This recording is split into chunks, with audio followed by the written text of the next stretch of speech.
can't see any of this, but I remember where most everything is. The big, long, pointy thing is the cadet chapel.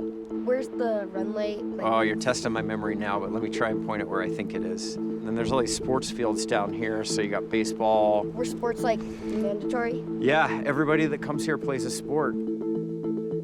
I was in love with aviation from when I was 13 years old, fascinated with airplanes. I came to the campus at Air Force and fell in love. Didn't know much about hockey and fell in love with the sport right here in these stands. My job after graduation was an aircraft maintenance officer. And I worked in aircraft maintenance as an officer for about 3 years. And then I went into industry and started working in technology. I got to be involved in building a quantum navigation sensor for C-17 aircraft in the Air Force. And I have a genetic condition called Stargardt's disease that was aggravated pretty badly by a military deployment. I have about 5%, maybe a little more than 5% of my vision left. And I found out that I was going to be discharged from the Air Force, medically discharged. I felt like I had lost the chance to have the kind of camaraderie that I could have in the military. I was 37 years old. I was diagnosed with depression. I had to have an honest talk with myself about what was missing from my life that a pill couldn't fix. And so I signed up for an ice skating class. Didn't tell anybody that I was almost completely blind. I just thought I'd go ahead and get out on the rink and see if I could do it, because I had always wanted to try. And the first time on skates was terrifying. And I fell pretty quickly after I got on the ice. I had this dialogue with myself, and I said, this is a chance for you to find something that you've always enjoyed watching, and there's nothing stopping you from doing it. Get back out there.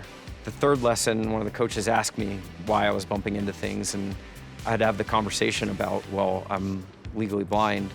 And that was a fearful moment for me also, because I thought they wouldn't let me keep skating. And it was the opposite. I realized hockey might be a possibility for me. I played for about 1.5 years before I found blind hockey.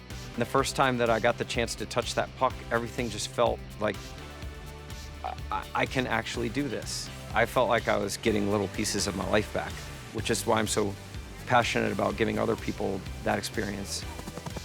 Hi, guys. Hi. How was the ride over? I'm blind just like you guys, and for me, being blind is a team sport, isn't it? It is. Right? And being a good teammate means giving just as much to your team as your team gives to you. Have as much fun as you can out on the ice. Every time you fall, get right back up. And the last thing I want to ask you to do is do something out there on the ice that even you didn't think you could do. And your volunteers are going to help you do that today. Who's ready for some hockey? Black and blue, right? I think I'm blind, I don't know. This is our blind hockey puck. You can see it's dented all over. 22 gauge steel, welded around the edge. It makes noise when it's moving so that we can hear it. And it's about, volume-wise, 3 times larger than a regulation puck. Our skates have 2 edges on them. There's an edge on your inside right here, and that's what we're gonna use to start skating. There you go, that's your first skating stride, good job. Now let's try with our right foot. You are ice skating. Reagan, you are better than I was the first time I skated. For the longest time, I was scared to ask for help, scared to do things that were out of my comfort zone, but I always had hockey to kind of fall back on, and seeing it in these kids for the first time, just trying to teach them and relate to them that, hey, you know, it might be scary at first, but it takes courage to do something like this. And if it means that much to us, like it has for me, it'll be life-changing. Blind hockey changed my life, and if we can help inspire that in some of the youth, it just builds the next generation. They've been thrown something that a lot of us don't experience. And yet when they get on the ice and they have joy, it is sheer joy the minute that you're skating on the ice. There's a freedom that occurs. They exude this confidence that they might not have had. Is he? Very happy. You're doing great, Prince.